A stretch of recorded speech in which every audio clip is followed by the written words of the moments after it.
Hello, everyone. Good morning, good afternoon, good evening, good night, depending on which part of the world you are. I am here in Sydney, Australia, and it's a really beautiful day today. So, welcome to the channel, and I hope you guys are doing great. Now, today we'll be talking about an interview that was published in Al Jazeera recently. And as I was going through that interview, I came across some of the comments made by the guest to be completely out of place, biased, and one sided. And this is the reason for making this video. See, somebody can say something, it doesn't really affect me much. But if this individual is assuming the position of a scholar and then giving information deliberately to mislead its audience, then of course we should take part in this kind of discussions. And by doing so, I am also up for criticism from you, from my viewers. So if you find my comments to be out of place, I am more than willing to engage into a discussion with you. My objective in this video is to clear up some of the misconceptions. The way he presented the information, I found it to be very biased, having an agenda. This is my position. And if you think that I am trying to be biased as well, my comments are out of place as well, you can of course put it in the comments and I will definitely make a follow-up video to address your concerns. And I hope to learn something new out of this conversation. Okay, so without further ado, let's dive in. So the gentleman that I will be talking about, he's called Omar Suleiman, and he is obviously a pro-Palestinian voice. And this interview was published in Al Jazeera regarding a very pressing concern of our time, which is the war in Gaza, which is currently going on.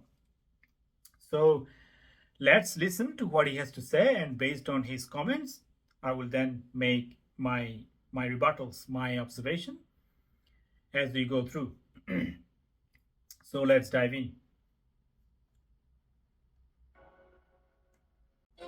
Taking center stage today is Dr. Omar Suleiman, an American Muslim scholar, civil rights leader, writer, and public speaker. He's the founder and president of Yaqeen Institute for Islamic Research. In today's episode, he discusses the oppression of pro-Palestinian voices in the West and the growing Islamophobia and how it lends itself to racism. So the world is witnessing the dehumanizing double standards when it comes to Palestine and Palestinians. This is something that you speak about. Tell us why it's so important for you and why you feel like you need to speak out about this. On a personal level, it touches every single fiber of my existence. As a human being, they say you don't need to be a Muslim to care about Palestine or a Palestinian or an Arab. You just need to be human. Okay, so you don't need to be a Muslim, you just need to be a human being. Now, it is a fair point.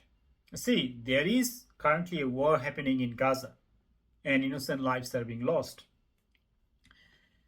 And every war is atrocious. Every war is tragic. And I do have sympathy for the innocent victims who are just losing their lives out of this conflict, who has nothing to do with politics or nothing to do with the terrorism. So yes, I do have sympathy for them. But at the same time, there are people who have done terrible things. And some people, to my dismay, trying to cover for their atrocities. This shouldn't be justified. This shouldn't be used, this kind of medium shouldn't be used as a cover for the perpetrators. I don't hold any sympathy for them, nor should you. Okay, but again, you don't have to be a Muslim or any other followers of adherent of any other faith. To speak for humanity, you need to be a kind-hearted person, and I find it completely logical. Okay, so let's move on.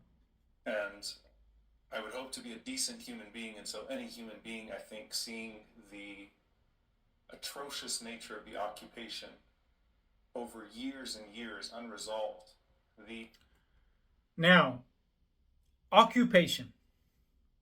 I want to highlight this point. Okay. See, Israelis, they left the Gaza Strip back in 2005. And what did the people of Gaza did after?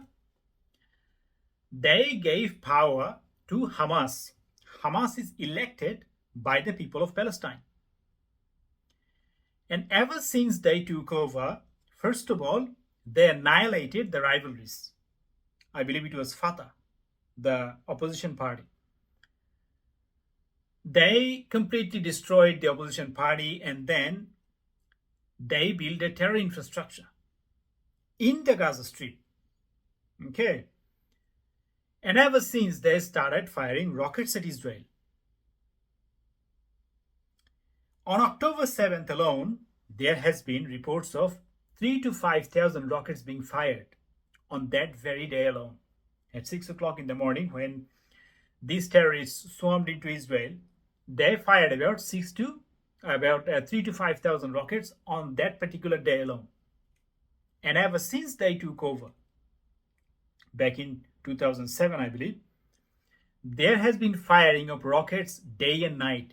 There is a bomb shelter in every single house in Israel. There is a iron dome system to intercept the missiles, when the rockets are fired, to intercept it on air so that it cannot kill civilians in Israel. There is an iron dome system. My question is why? If Gaza is an open air prison, what do you have to say about Israel? If you live in an open air prison, you can still live without being fear of being killed, right? But if you live in Israel, you don't know when the next rocket will be fired. You can be killed pretty much any time of the day. If Gaza is an open prison, if Gaza is occupied, what should you call Israel then? So, this is the point. This is the one-sided narrative that has been peddled time and time again. And this is my problem. Why would you say that Israel is occupying Gaza and at the same time will not condemn the firing of the rockets by the terrorists of Hamas? Let's move on. Expansion of aggression against an innocent, defenseless people would Innocent, defenseless people. Yes, there are innocent people, there are defenseless people. But if you're firing rockets at a country day and night, 24 hours, then you shouldn't be calling yourself innocent, defenseless people. Okay, you shouldn't be calling yourself innocent, defenseless, and at the same time firing rockets to a different country.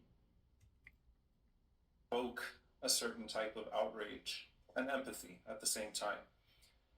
As a Muslim, I'm driven by my faith, the same faith that drives me to speak out against the oppression of any group of people. Against the oppression of any group of people. The key word is any.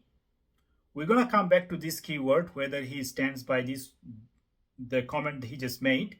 We're going to come back to this in a minute, but let's continue.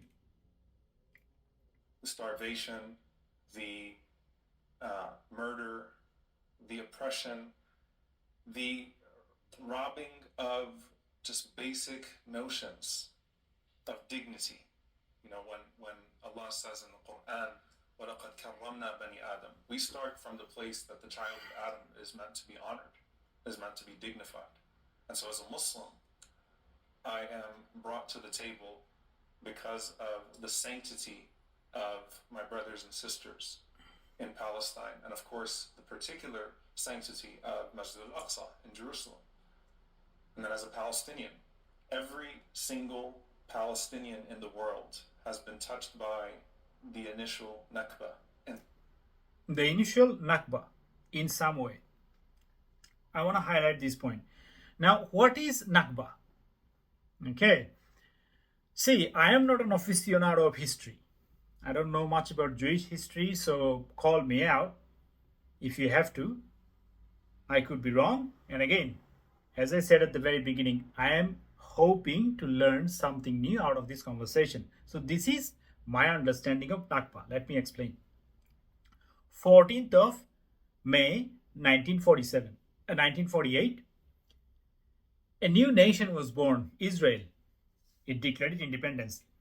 And on the next day, on the very next day, 7 Arab countries, the surrounding countries, they invaded Israel on the very next day.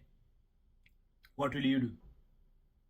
If you are attacked 24 hours of your birth, you will fight back. This is what Israelis did. So they fought back when these 7 nations invaded the nation of Israel.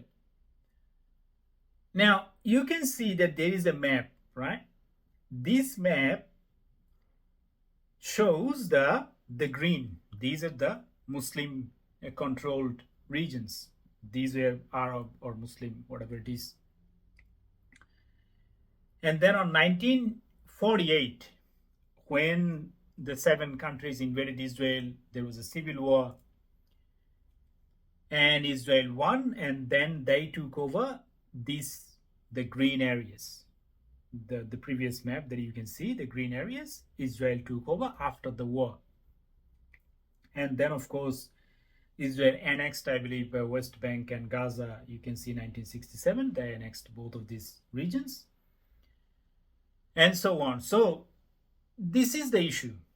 A civil war broke out right after the day when they got independence. The very next day. Was it justified?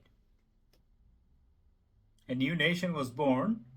British divided the land between the Arabs and the Israelis. Israelis declared independence, and the very next day they were attacked. Was it justified? It wasn't justified. Not at all. Credit goes to the Israelis that they fought back. If they lost, it would be a second Holocaust.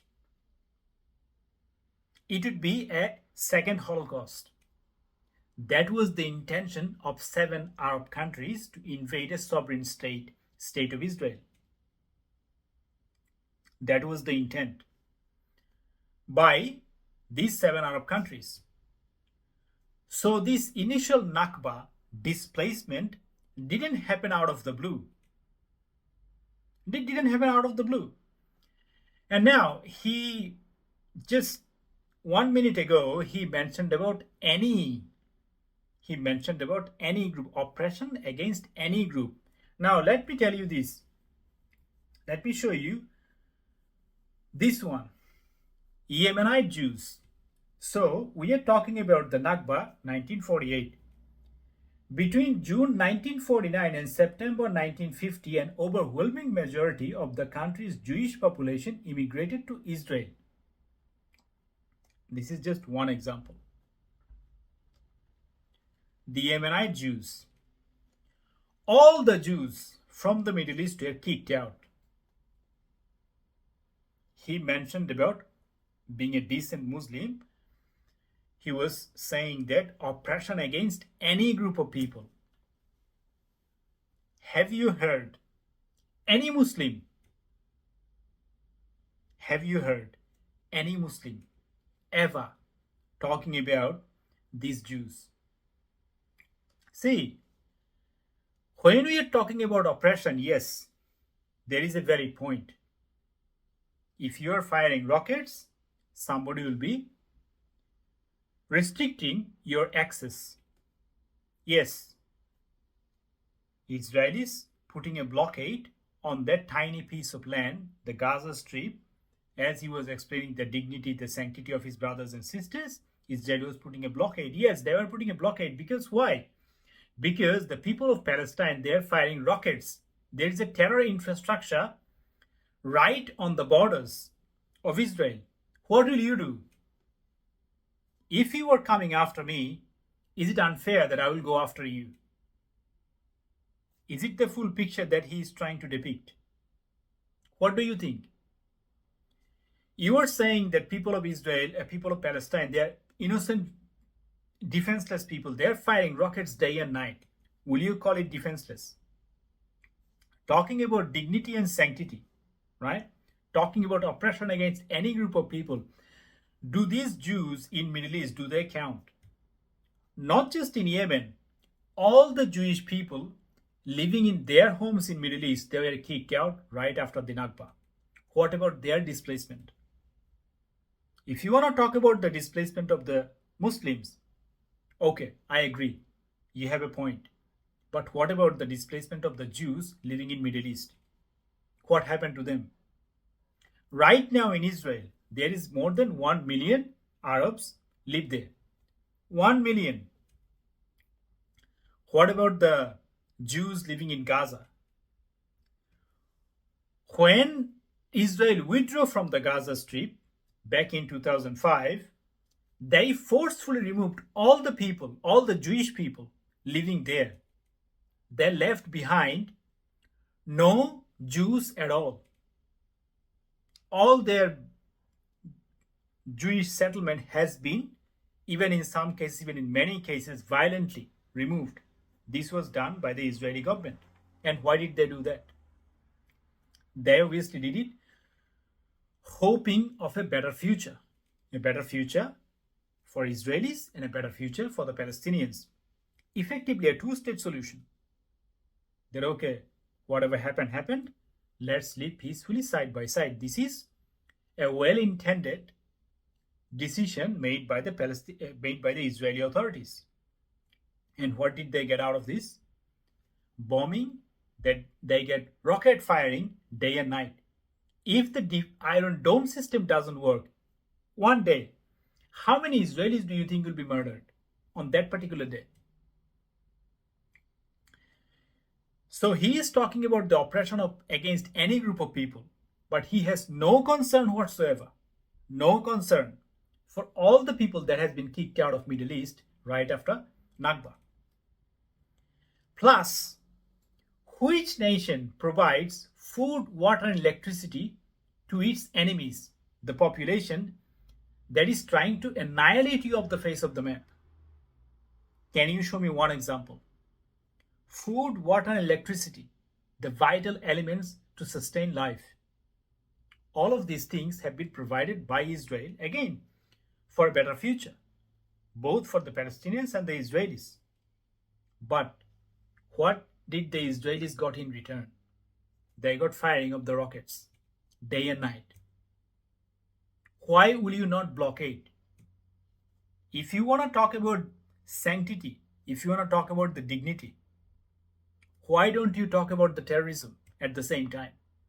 Why don't you take responsibilities, saying that, oh, look, these people, we have done something wrong as well, not just Israel. You are trying to put Israel, you are trying to depict Israel as the, again, we're going to talk about villain in a sec. But the intention that I am getting out of this conversation is that he has issue with Israel for 100% of the problems. Not 1% for the Palestinians. Not 1%. Firing of the rockets.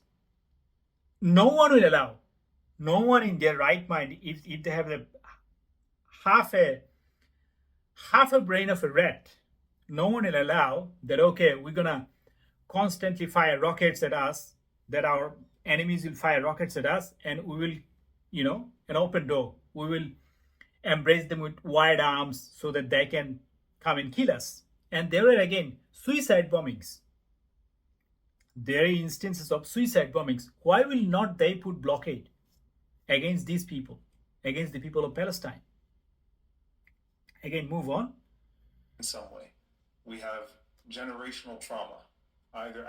He's talking about generational trauma. Either our parents were forcibly displaced, our parents were forcibly displaced, or we ourselves were forcibly displaced.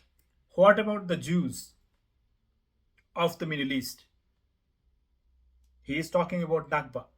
Yes, they were displaced by the Israeli militia. Fair enough. What about the Jews of Middle East? Either we still live in some cut out, isolated piece of land that we can't call Palestine legally in the international arena, and are reminded daily of our status as an occupied people without a Palestinian passport and without the freedom of movement, or we live in other parts of the world and do not have access to our parents' homes, to property that may still be registered in our names, or we are told in our classrooms, in our universities, in our workplaces that we don't exist apparently. So this touches every single fiber of my existence as a human being, as a Muslim, as a Palestinian, and of course as an American whose government is complicit, directly complicit, in murdering people like myself. And Complicit in murdering people like myself. Have you mentioned that billions of dollars of aid money, billions of dollars of aid money that has been funded by the West, by the generosity of the taxpayers? Have you ever mentioned any of these things in your speech? so it touches every fiber of my existence. At no point is Palestine ever really distant from me. And it wasn't distant through your mother's poetry, was it? No, it wasn't. So I've spoken. Okay, so we're going to talk about poetry in a sec, but let me show you one other thing before we move on. This land that we are talking about today, the Jewish land, it was purchased. This land was purchased. In the 1930s, most of the land was brought from the landowners. One of the land that the Jews brought 52% brought from non-Palestinian landowners, 24.6% from Palestinian landowners, 13 from government churches, and so on and so forth. So this land, the land that we are talking about, although there are displacements, but who owns this land? Now again, if you initiate a war, and if you lose the war, you lose the land. That's one point of the argument. The other point of the argument is Jews bought this land. And of course, the European migrated into this land later on after 1948. And of course, the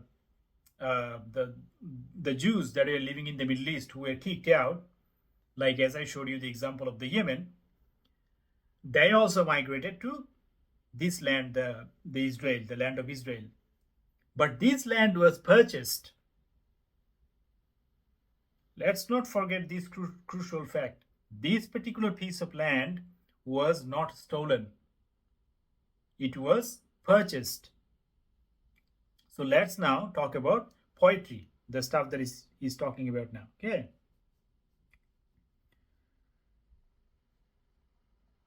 About this multiple times. My earliest memories are growing up watching my mother in agony. Well, she used to write poetry about Palestine. She used to write poetry about Bosnia. She used to write poetry about Kashmir. She used to write poetry about Kashmir. Now, I really take offense in this statement. I really take offense in this particular statement. She used to write poetry about Kashmir. So now let me show you something about Kashmir. When these Muslims invaded Bharat, the great nation of Bharat, okay, now we have to make other videos for a different day. This is what they have done to the Kashmir. In some cases, about 800,000 people have been displaced. These are Pandit, Kashmiri Pandits. These are the indigenous population of the land of Kashmir. Now, where does this name, Kashmir comes from? It comes from Rishi Kashyap. Sage Kashyap is an ancient Vedic sage. He is talking about poetry. Who gave poetry to the world? Art, science, music, poetry. Who gave it to the humanity? People of Kashmir. Pandit, it's a title, it means a specialist. And these Pandits, the indigenous inhabitants of the land of the valley of the Kashmir, have been subjected to displacement. He was talking about just in a moment ago oppression against any group of people. Any group of people. And now he is talking about his mom used to write poetry about Kashmir. Who made the indigenous Kashmiris displaced from their homeland? He was making a point that it affects every single fiber of my being. What about the displacement of the indigenous people of Kashmir, the Hindus of Kashmir? It does not affect every single fiber of their being. See, this is the level of hypocrisy. When we are talking about the so-called scholars, they will always lie. Many cases, I haven't come across one honest Muslim who will accept the responsibilities, who will say that, okay, I have done something wrong. You have done something wrong, yes, I accept, I agree. But you will not find one Muslim who will say, in no uncertain terms, without mincing words, that, okay, we have responsibilities too. He is talking about poetry, about Kashmir. He is talking about being a Muslim. He is talking about dignity, sanctity, all the buzzwords. But he does not have one word to spare for his co-religionists, for these terrorists, for these scums who displaced nearly 1 million Kashmiris from their homeland. Let me show you what they actually did. Here are more examples. Girija, Tickoo. Okay, this is what Muslims did in Kashmir to the indigenous people of Kashmir, the Pandits. One victim, Girija, Tickoo. She was assured that she will come no harm as the condition that started turning to normal. So the story is this. This lady was sawed with a carpenter's saw. She was gang raped and she was cut in half with a carpenter's saw. The sadistic nature, first of all, she was lied. When these Muslims, they commit atrocities, they lie because they're infidel. The lady, she was infidel, and that's why they lied to her about the situation of the valley, that it turned normal, to lure her into their territory. Once, because she, first of all, she fled for her life, and when she came back, because she trusted these savages, these barbarians, these scums, they then gang raped her out of her goodwill, out of her trust. And then she was cut with a saw as she was alive. As she was alive. The sadistic nature, you saw what they did on the Israelis on 7th of October. We'll get into that in a minute. But he is talking about poetry. He is talking about oppression against any group of people. These indigenous people of Bharat, these Hindus have been made refugee in their own homeland. in their own homeland, the country that their forefathers, their generations have been living. And no one is responsible other than the Muslims, for whom he has nothing to say against. And there was something very profound about my mother's poetry. And I think about the symbolism of the Intifada, about the collective call for liberation as a whole. You know, we have all these symbols and all these images that are not entirely unlike the stream of images that we're getting right now out of Gaza. But people and items become frozen in time in the capacity of Palestine. My mother wrote a poem about the stone, the rock, which symbolizes our struggle. And she called it حجر صامت, the silent stone. ظلموني حين قالوا لا أقاتل, ظلموني حين قالوا حجر صامت, فأنا أشعر وأحس وأنبض وأناضل. This idea of the revolutionary stone, that how dare you say that I am a silent stone. I speak to the volumes of decades of my people's oppression. I speak volumes of decades of my people's oppression. He is talking about the silent stone. He is talking about revolution. Okay, this is a very crucial point. Let me show you some of the examples of this revolution.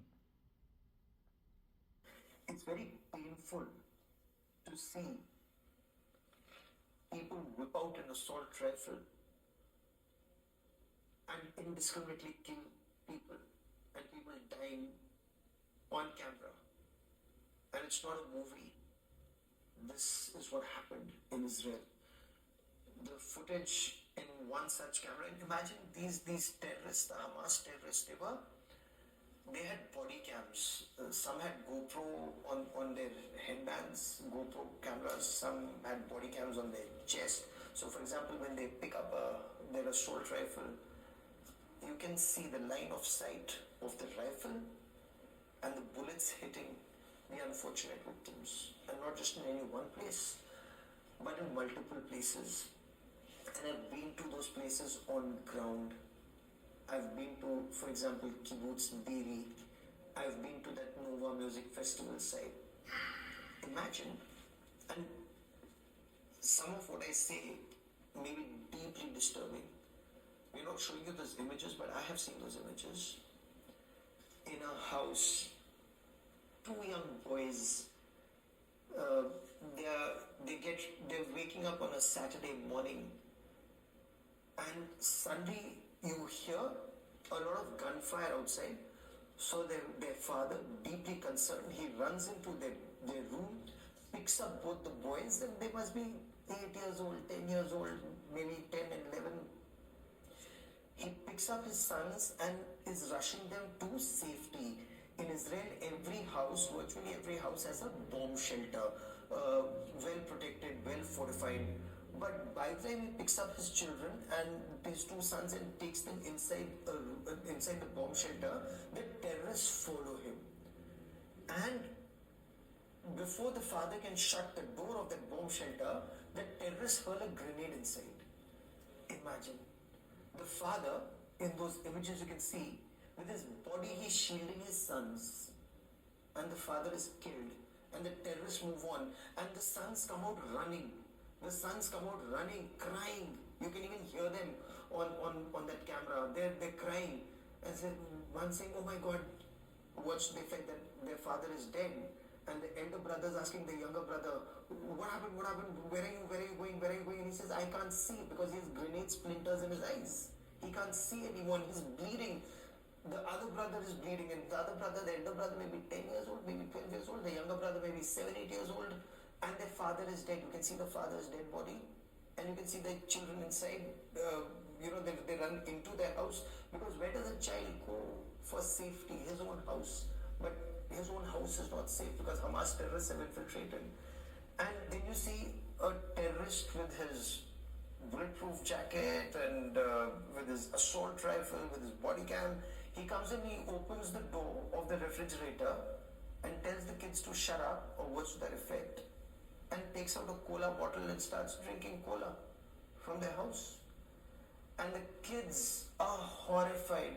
And the younger brother is telling the elder brother, I cannot see. And the elder brother is saying, oh my God, why am I not dead? Why am I alive? And their father is dead. And he says, this is not a prank, father is dead. And the younger brother says, I know father is dead. And then the children don't know where to go for safety. And this is just one such shot. And there are many such shots. Many such instances. The US Secretary of State Antony Blinken, he described this incident where terrorists barged into a house. The family was sitting down for breakfast. Husband, wife, 2 little children. So the first thing that the Hamas terrorists did was to gouge out the eyes of the man. You know, how can a man with no eyes defend his family? Gouge out the eyes of the man. Yeah. Let's continue. And then according to US Secretary of State Antony Blinken, they cut off the breasts of the mother in front of the 2 children. And then in front of the parents, they cut off the little girl. She must have been 8 or maybe 6. They cut off her leg. And they chopped off the brother's hands. They chopped off his fingers. All the time, this 1 hour plus footage that I've just seen, all the time, all these terrorists are shouting a religious slogan of theirs. And then there is this audio conversation where a Hamas terrorist calls up his parents at the Gaza Strip, says, I am in Israel, in the locality where he is, and he's boasting that I've killed 10 Jews with my bare hands. I've killed 10 Jews, you should be very proud of me. And the parents, you know, he's celebrating the fact that he's murdered, he's massacred people. And the father says, come back home, you know. And the son says, no, it's for me, it's either death or glory, or words to that effect. And this is just one more conversation. So, will you call these people innocent, defenseless, and all those things? The atrocities, again, the sadistic nature. This is one of the idea. This is one of the key points when we are talking about wars, when we are talking about atrocities. We don't see this kind of utterly depraved, this kind of utterly degenerate behavior. Utterly degenerate behavior. Will you call it, as he was trying to portray, that silent stone? He just gave this analogy. Does this has anything to do with reality? Oppression of my people. I speak volumes of decades of my people's oppression. That some innocent people, as they wake up in the morning, his father is his eyes gouged out, and his daughter, her hand chopped off. Like, again, this is a good example. There are many horrible examples. Let's listen to another one.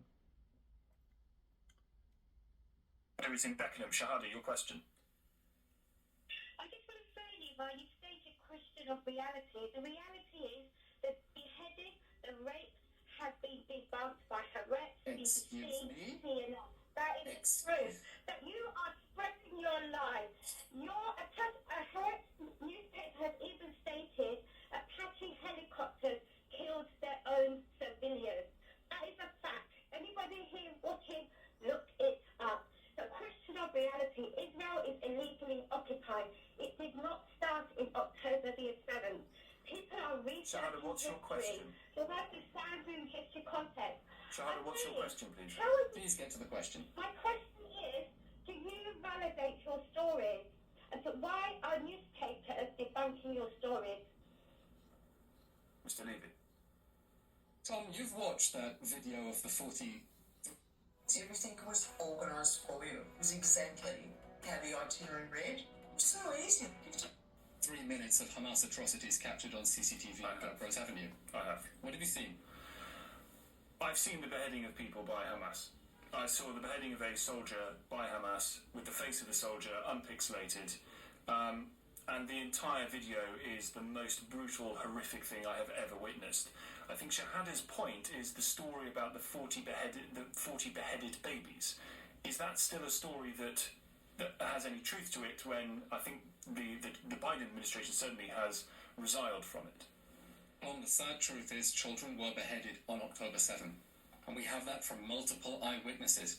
The heads of 2 civilian rescue services and the military rescue services who say we literally carried beheaded children with our own hands. But apart from that, you saw in that video the photos of the burned babies. Not only the burned adults. I saw that video. I had to ask for it to be stopped at one point because it looked like there was simply a lump of coal on the screen, and that was someone's baby. Those were the atrocities that Hamas perpetrated on October 7th. Those were the atrocities that people celebrated around the world on October 7th, as if this was some sort of glorious act of resistance, and any attempt to deny the evidence, including the evidence that Hamas filmed on its own GoPros because it is proud of that violence, is peddling Holocaust denial-like lies about the atrocities of Hamas, I think by people who are struggling to believe that their heroes are capable of such horrific crimes against humanity, and it is those crimes against humanity that we are defending ourselves. Tell Shahada that. Shahada, I think you should be ashamed of yourself for denying the atrocities of October 7th. And this is just couple of examples. Like if you Google, there are a ton more. And that's not all. This has been, first of all, this has been broadcasted. It has been live streamed for everyone's entertainment. And again, this kind of, I cannot understand that how can people be so depraved? How can people be so, like, people's sadistic behavior? What kind of mental illness can you have to celebrate beheading of the babies, gang raping of the women? I have a separate video about what happened to the women. I got about 40 minutes discussion based on that particular occurrence on multiple locations, 40 minutes plus, about an hour. You can see what kind of things they have done to the women. But that's not all. This is what the Hamas, like the leadership, after all of these things happened, this is what they have to say, again, to a national media. على أرضنا، إحنا الدولة لابد أن نزيلها، لأنه بالفعل هي تعتبر كارثة أمنية وعسكرية وسياسية للأمة العربية والإسلامية، يجب أن تنتهي. لذلك إحنا لا نخجل من نقول ذلك بكل قوة. المصريين لازم نأدبها. We are not ashamed. I want you to mark this point that we are not, what he was saying in Arabic, there's in English, we are not ashamed of what we have done. We must teach Israel a lesson, and we will do this again and again. نقدمها مرة ثانية وثالثة، ومش هذا حتكون طوفان الأقصى أول مرة، لا حتكون ثانية وثالثة ورابعة، لأنه إحنا لدينا إصرار ولدينا قرار ولدينا إمكانيات أن نقاتل ونحارب، لكن كما قلت لك بدنا ندفع ثمن. نعم إحنا مستعدين. معلش بدي أقول لك بشكل واضح. We are called a nation of martyrs. A nation of martyrs. إحنا اسمنا شعب الشهداء ونفخر أن نقدم شهداء. إحنا لا نريد أن نمس لا بالمدنيين ولا أن نلحق الأذى بهم، لكن أوقات لأنه في تعقيدات في الميدان صارت في منطقة موجودة، وكان هناك في احتفال وكان في سكان منطقة واسعة ليست سهلة على امتداد تقريبا 40 كيلومتر. يجب أن ننتهي. أن ينتهي وين؟ بقطاع غزة؟ ينتهي إلى، لا بتكلم عنه كل أراضي فلسطين. كل الأراضي الفلسطينية، يعني زوال إسرائيل؟ طبعا. وجود إسرائيل غير منطقي. وجود إسرائيل هو اللي بخلق كل هذه الآلام والعذابات والدموع والدماء، هي إسرائيل مش إحنا. إحنا ضحية الاحتلال متوسطا. لذلك ما حدا يلومنا، إحنا شو اللي بنعمله في 7 أكتوبر، في 10 أكتوبر، في مليون أكتوبر. إحنا اللي بنعمله مبرر. It is justified. مبررة. It is justified. 7th October, 10th October, million October. Everything that we have done is justified. This is what they have to say after all the things they have done. And this guy, a PhD, he is giving an analogy that this is that silent rock. And it really hits home for me when I think of the images. You know, we talk about Muhammad al-Durra being held by his father and what that provoked in the world at the time. And I remember particularly Faris Auda. Many of you can recall the image of a young Faris Auda in Gaza, the child in front of the tank, David and Goliath, and our first computer that we ever got, that was the wallpaper of the computer. And then I came to realize that Faris Auda was a distant relative of mine, number one, from the same family of Auda.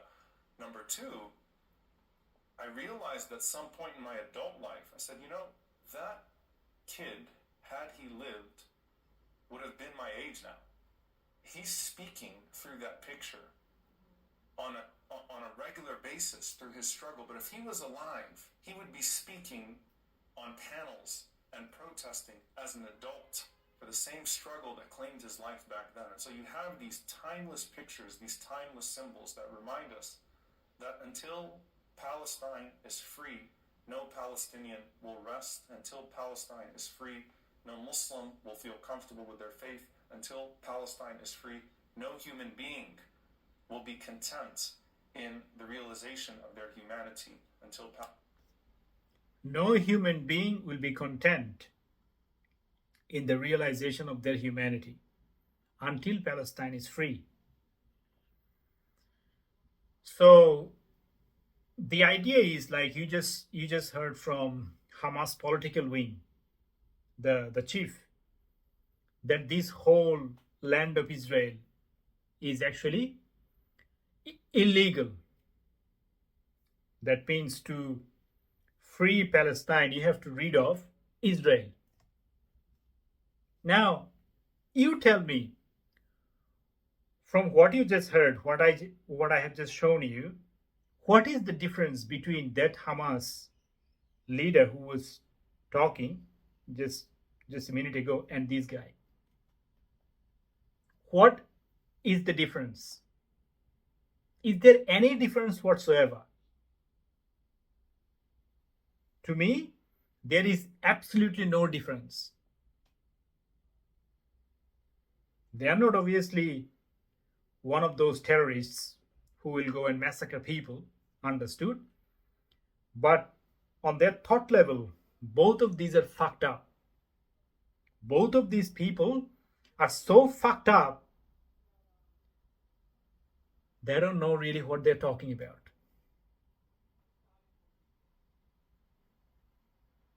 Palestine is free, we have to continue to make sure that that stone speaks loudly and that those children that have faced the most brutal army in the world do not stand up against that tyrant alone.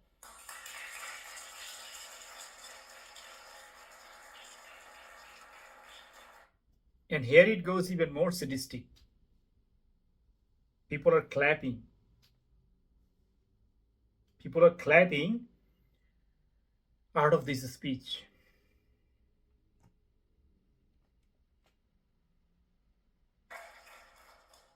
What do you think is at the core of this dehumanization by some towards the Palestinians? You know, the Palestinians represent the culmination of various bigotries against the Muslim world, against Islam, against the Arab, against the other, especially in a Western context.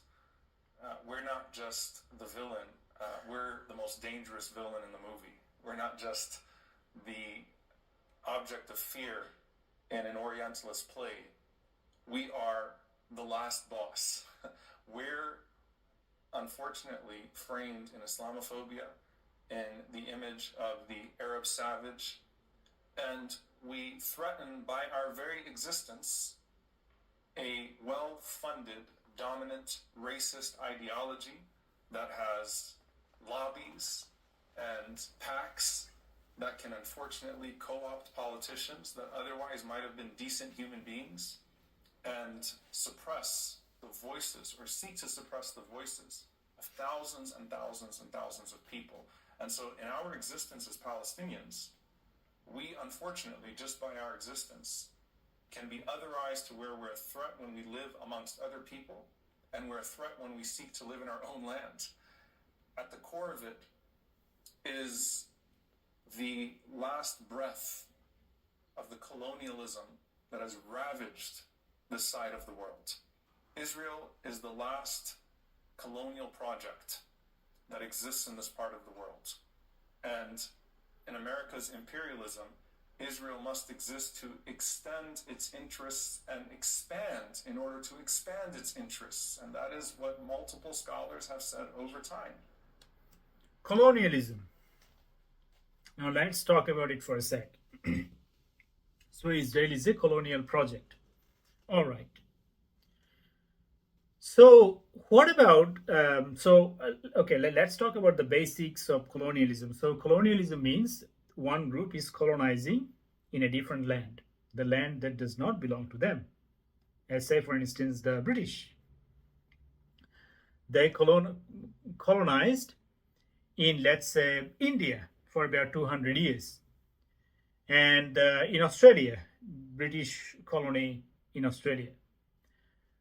So they came over here and then they took over the cultures, they took over the existing, like they wiped out the existing population and they took over the land, the resources and whatnot.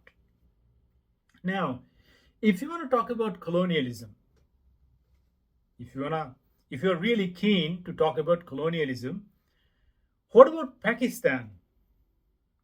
What about Afghanistan? What about the whole of Middle East, so to speak? What about North Africa? All of these countries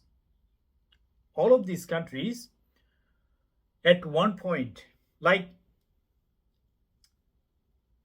if you talk about the Syria and like Syria is a very prominent example. Syria.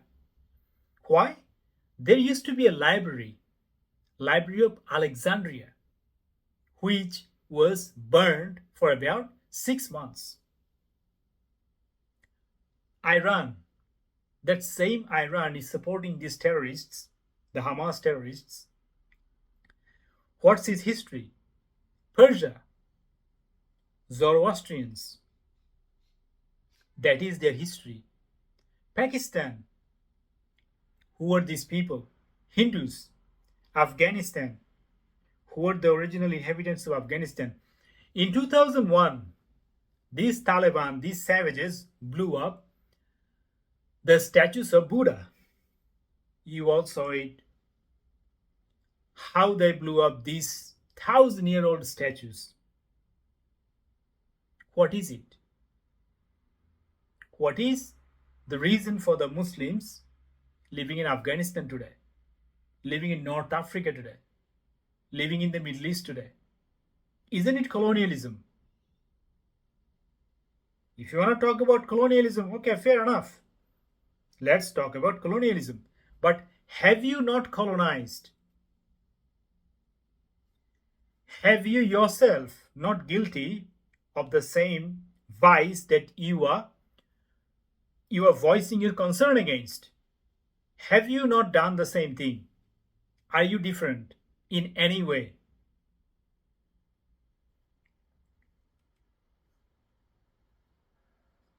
And so by our existence, we continue to stand in the way of that and serve as a viable obstacle on the way to realizing that full colonial project, that permanent base through which America can continue and Western interests can continue to spread through the region unhindered and unopposed. We know, and these are the facts, that the story of Palestine is a story of occupation. It is a story of unoccupied people fighting against, as you call it, a colonialist power. But there's an attempt by some to drive a wedge, to turn it into a religious war. It's the Jews against the Muslims. Is that divide deepening these days, do you think? And you yourself have been accused of anti-Semitism, despite you saying you've gone out and stood in solidarity with Jewish people in the United States. Tell us about that and how it makes you feel to be accused of anti-Semitism. Well, look, first they try to redefine our own terms and tell us how we can use them as Muslims. So the word jihad needs to be scrapped now because of your misunderstanding of it. The words Allahu Akbar are threatening because of your misunderstanding of it. And then they tell us the word Allahu Akbar is misunderstood. You just heard the testimony from the video that I was showing just in a moment ago, that every time they're doing these things, they are shouting a religious slogan. My question is why? Why, when somebody blow themselves up or chopping off the leg of a 8-year-old girl or the chopping off the hand of a 10-year-old boy, why would they do that?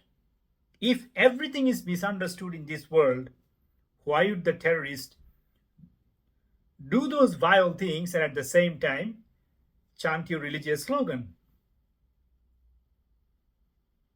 What can go wrong? Again, I am asking for you to clarify it to me so that we all can get enlightened out of this, because I definitely don't like to be misunderstood. What I'm saying it loud and clear so that you can understand it. This is what the terrorists are doing. But you are saying that we are interpreting it in a different way. That our words of liberation are in fact calls to genocide. So don't say intifada anymore, because the word intifada to you represents violence and terrorism. And then they try to redefine their own framings of anti-Semitism so that they can silence us when we challenge the oppression against our people. And so you neither allow me to speak in my own terms, nor do you allow me to defend myself against your oppression. And so at some point, I think we have come to the conclusion that we are just not willing to operate in your warped, twisted world. We're not willing to operate in your malicious framings. We will defend the sanctity of our people, and we will stand with the oppressed and the targeted and the unfairly maligned wherever they are. And that means that, you know what, if wherever they are, unfairly maligned, wherever they are. These are his words, not mine. I'm not making any of these things. But the question is he making things up? I ask you. If there's genuine anti-Semitism in front of me, every single time an innocent Jewish person or a synagogue is targeted in the United States, I will be the first one to go and stand on the basis of principle and justice and the sanctity of human life to protect that life. This is what he's proclaiming, that if there's a Jewish getting attacked, I will be the one protecting the sanctity of that human life. This is what he's saying. But let me show you, like, as we are discussing about religion. Let's talk about religion for a moment, because that's what we are supposed to talk at this point.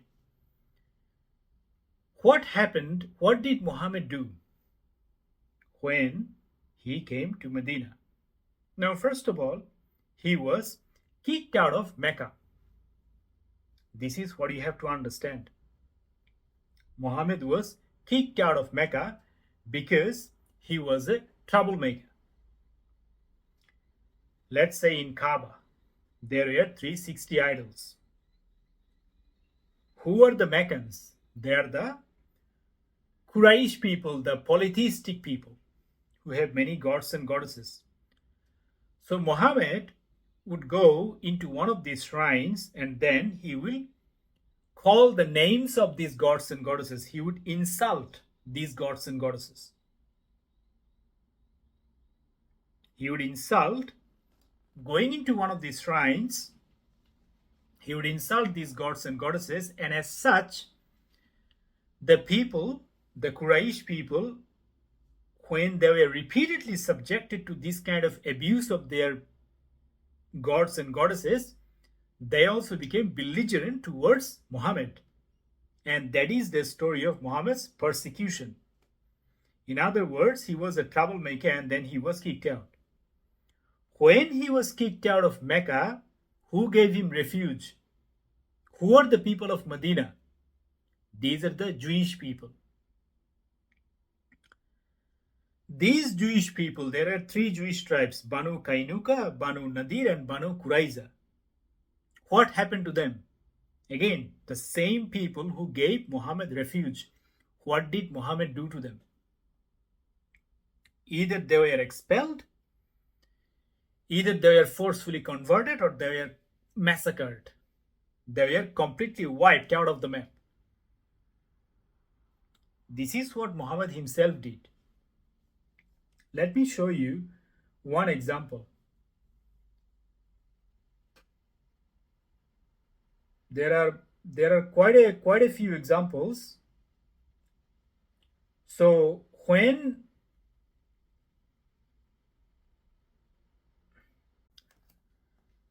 when Muhammad invaded the Bani Quraiza tribe, okay, this is what he did. Then the messenger of Allah commanded that ditches should be dug, and they were dug, and they were brought tied by their shoulders, they were beheaded. So about 600 to 700 Jews in one afternoon, they were massacred, they were all beheaded. Okay.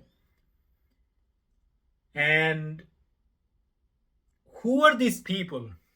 Out of these people that are beheaded, it goes on.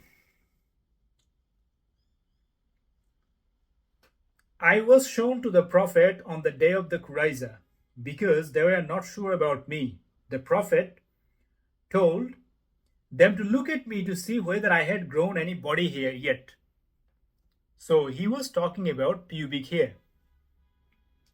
If you have grown pubic hair, every single boys that have grown pubic hair, they were slaughtered. Every single boy.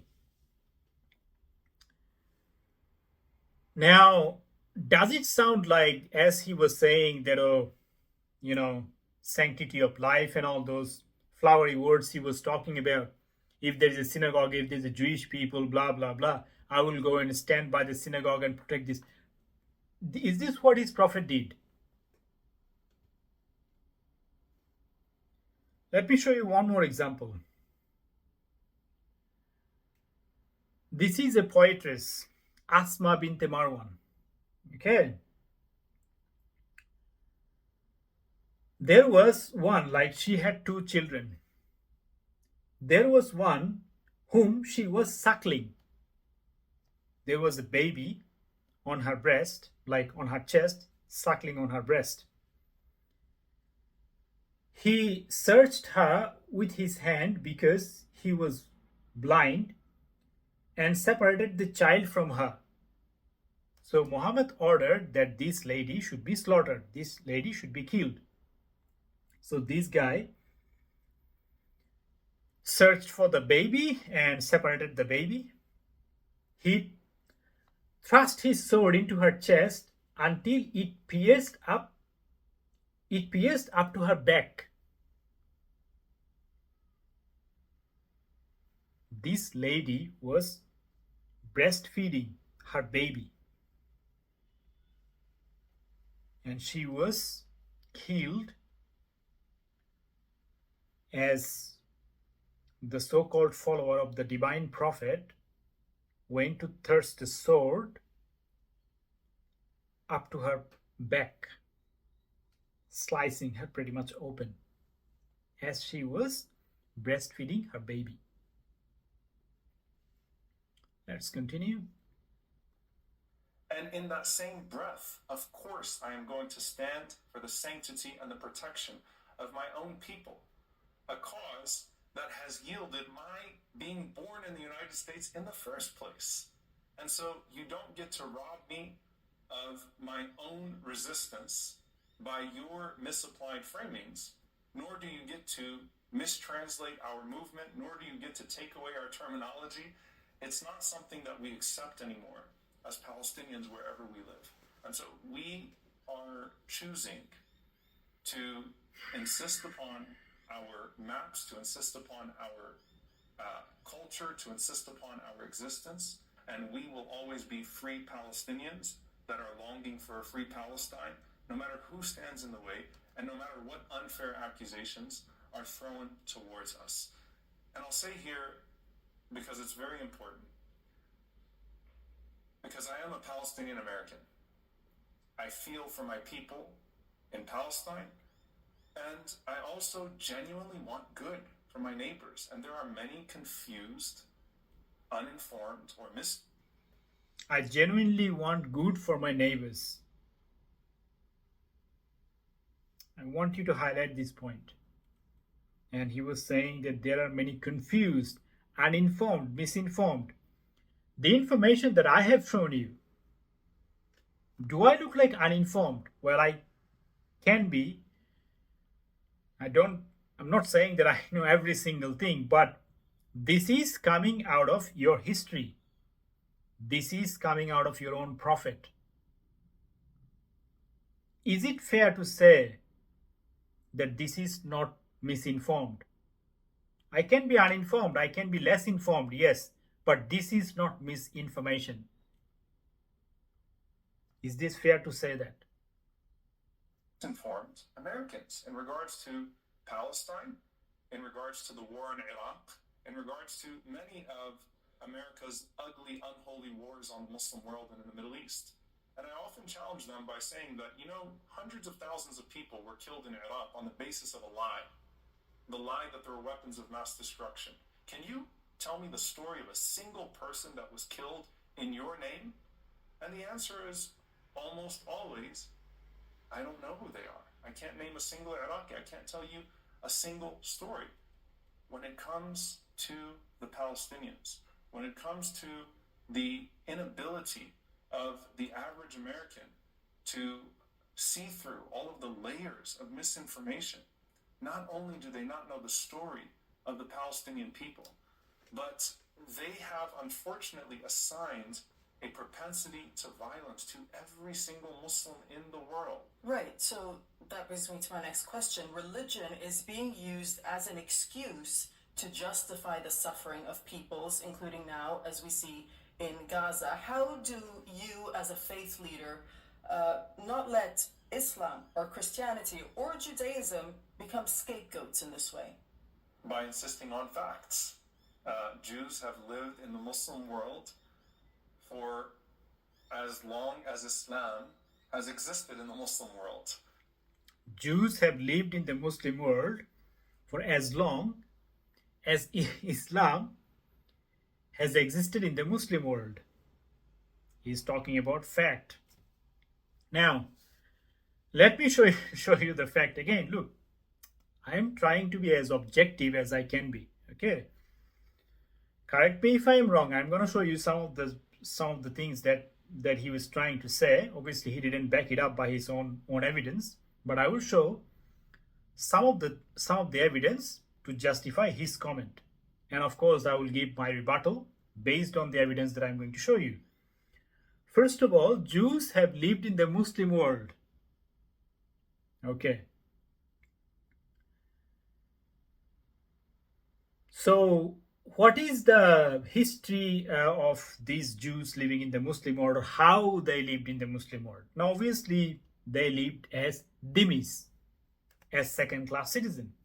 Of course, before they are kicked out, like as we are discussing at the beginning, the Nakba thing, that after the Nakba, they were kicked out of the Middle East, and then they took refuge in Israel. But let's put it aside, the Jews lived in the Muslim world. How? As a second-class citizen, as a dhimmi. Now, despite being dhimmi, there is an exception though. So this is the dhimmi, the people of the book. But, there is a but. In spite of the restrictions placed upon the Jews as dhimmi, life under Muslim rule was one of the great opportunities in comparison to that of under prior Catholic Visigoth. So we are talking about Spain, Andalusia. Okay. Let me actually quickly listen to what he has to say next. Anti-Semitism is the crime of the West. You have historic Jewish communities in the Muslim world. Show me that counterpart in the West. It doesn't. You have historic Jewish community in the Muslim world. This is what he's talking about, the Al-Andalusia. Show me the counterpart in the West. It doesn't exist. Now, obviously, he was talking about Europe. Like when Jews were persecuted, especially from Russia, and many other parts, like they took refuge in Spain, like this Al-Andalus and whatever. This is pretty much what he is trying to say. So the people living in the Jews, under the Muslims, the Jews living under the Muslims in this period, they lived a prosperous life. Well, there are some evidence to that. I agree what he just said. To some degree, I agree. But again, this is the key point. They are hiding from you. Almohad, 1145. Okay. History of Almohad. This is the same Al-Andalusia. Initially, their government drove many Jews and Christian subjects to take refuge in the growing Christian states of Portugal. This is the same Al-Andalusia. When people, this Almohad, came out of the North African region and swept across Spain, okay, like Al-Andalusia, this is the region. They pretty much driven out the Jews and the Christians from that land. Now Christians took over, like the Reconquista and all those things, but the key point that they are hiding, that during that golden age period, there were persecution against the Jews. Almohad. This is the key information they are hiding. Show me the counterpart in the West. Yes, West actually failed to do so, which is true. But having said that, the Jews have lived a prosperous life. That's partially true. That's only half truth. They were also persecuted. They were also violently persecuted. This is the full truth that they are not telling you. Exist. Zionism is an inherently racist project, and in and of itself has a layer of anti-Semitism to it, because the idea was to dispose, in many ways, of the Jewish people from Europe and from the West. Palestinians did not just wake up one day and start hating Jews. Islam was not the problem. Occupation is the problem. If Muslims... Islam is not the problem. I have shown you examples of how Muhammad treated the Jews. How Muhammad treated the Jews. He massacred the Banu Qurayza in one afternoon. Even the boys who didn't grow pubic hair, they are all slaughtered. Islam is not the problem. Do you believe he is telling you the truth? There is a hadith, the hour will not be established until you fight the Jews, and the stone behind whom a Jew will be hiding will say, "Oh Muslim, there is a Jew hiding behind me, come and kill him." This is what the Prophet said himself. Will you accept that Islam is not the problem? I don't. Came and kicked Palestinians out of their land and established an illegal state on their territory and mistreated them the way that Israel is mistreating them, then we would resist that Muslim state. So this has nothing to do with religion. we would resist that Muslim state. What did they, the Yemenite Jews that I shown you, the whole, not just one, all the Arab nations in the Middle East, what did they do to the Jews after the Nakba? We would have resisted them. This is what he just said. We would have resisted every single Muslim state. This is not one. Many states done the exact same thing. Displacement. They kicked the Jews out of their homeland. That is based in not just a lack of facts, but based entirely in fear. And so religion cannot be scapegoated, nor should religion be used to continue the war on the Palestinians. You mentioned Senator Lindsey Graham, who said that Israel is in a religious war and I stand with Israel unapologetically. So it's clearly not us who have the problem of religious fanaticism. In fact, it is the Speaker of the House, it is multiple members of Congress, it's the President of the United States who stands unapologetically as a Zionist and who speaks with such disregard for Palestinian humanity that people in his own country, children, are being slaughtered in his own country and abroad because of his inability to That's recognize the thing. So when this dehumanizing language starts from the top, does it then give free rein for others to continue with this hateful rhetoric? Absolutely. Look. Is that what you're seeing in the United States? Yes. We have a president whose legacy will be genocide. We call him Genocide Joe for a reason. We call him Genocide Joe. We call him Genocide Joe. Again, I am not for or against, I am not involved into American politics, but I am against calling names for no reason. If you want to call Genocide Joe, he is talking about hateful rhetoric, Genocide Joe. What should we call Muhammad then? What should we call Muhammad? If you want to call Joe Biden Genocidal Joe, fair enough, go ahead. What should I call Muhammad? As a Hindu, what did these Muslim savages, when they came to Bharat, when they came out of Middle East, out of the desert, invaded the land, the great land of science, arts, you name it, what did they do? On one fateful day, this guy is called Tamerlane. On one fateful day, he slaughtered 100,000 Hindus. And there is not just one. Bin Qasim, Mahmud of Ghazni, Ghori, Tughlaq, like there are Delhi Sultanate, there are Mughal, Babur, Humayun, Aurangzeb. Like you can do a research, you can find out how many of these savages came to India. How many of these barbarians, these savages, came to India to destroy it in a span of 700 years. You can go ahead and do a Google search. You will probably need 5 to 10 minutes to find the names because there are so many. He is talking about hateful rhetoric. Every single page of the Holy Quran,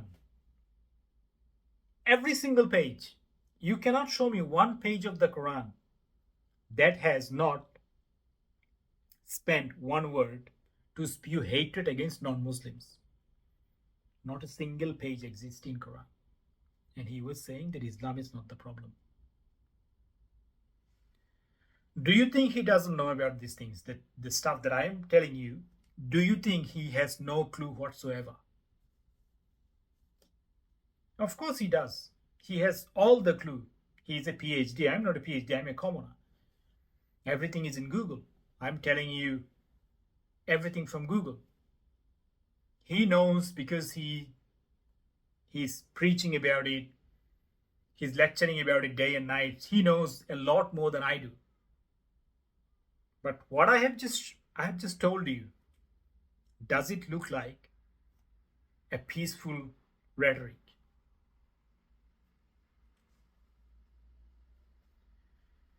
does it look like an unbiased and objective review of the entire situation? Well, definitely it doesn't. To me, it doesn't. You can't fight that evil if you can't name it properly. And it is important for us. Case in point, you cannot fight the evil if you cannot name it properly. Case in point. To no longer allow the Democratic Party or a Democratic president to say, well, I am the lesser of the two evils. How much more evil can you get than an average of 10,000 civilians being killed a month? You don't get much more evil than that. And so we're not going to fall for it anymore. We will hold him accountable, and we look forward to holding every single politician that has stood for this genocide accountable come November 24. Yes. Everyone who is accountable for the genocide, for any kind of oppression, should be brought to justice. I totally agree. But having said that, there are a lot of unpleasant things Muslims have done throughout history, especially when it comes to the people of India, for the people of Bharat. And I haven't really started off any of those things they have done for my own people, the people of Bangladesh. I have a separate video which I made a couple of days ago. If you have the time, I highly recommend that you take a look. You have seen what they have done on October 7th in about 10-15, well, not 15 hours. I believe the first response from the military, the IDF, the Israeli Defense Force, was in between, let's say, 8 to 10 hours. So about, let's say, 10 hours. Within a duration of 10 hours, they slaughtered in the most sadistic way. This is the key word, most sadistic way. As many Jews as they can murder. Times that by 9 months. We saw what they did on 10 hours, within 10 hours on October the 7th. If you multiply it by 9 months, this is what Hindus suffered in Bangladesh alone. In 1971, in the 9 months from March 26th up until December 16th. The liberation war of Bangladesh. About 2.5 million Hindus were murdered as brutally as it could be. As brutally as it could be by the Muslims. And prior to that, in the 700 years of Muslim invasion in India, again, you have to do 10 minutes Google to find out all the names. These barbarians, you think ISIS, you think Hamas is anything new. Not at all. This has been going on for the last 1400 years. You have just seen the tip of the iceberg. The October 7th is just the tip of the iceberg. And this guy, I don't think he has anything to say about genocide. If he wants to portray himself as, oh, I am this guy, I am this, like the humanitarian, I'm a humanist, he lost his plot. Thank you for listening, and I will catch up with you on the next one. Bye for now.